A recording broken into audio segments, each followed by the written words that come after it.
Hey guys, in this video I'm going to show you how to fix getting Windows ready. Don't turn off your computer problem. If you find this video helpful, please consider to like this video and subscribe to my channel. In saying that, let's just jump straight into the video. Alright, so the first step is just to wait it out. So sometimes Windows updates take longer than expected. So if possible, wait for at least 30 to 60 minutes before taking action.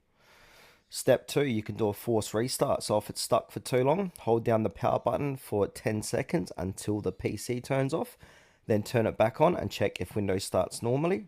Step 3, boot it into safe mode. So if the issue persists still, restart your PC and press F8 or Shift F8 repeatedly before Windows start. Select safe mode with networking. If window loads, restart normally.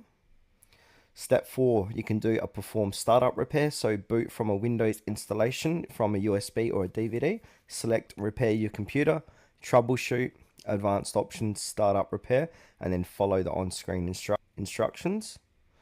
Step 5 is run system file checker. So boot into safe mode and then open command prompt admin, type in sfc scan now, and then press enter and wait for the scan to complete.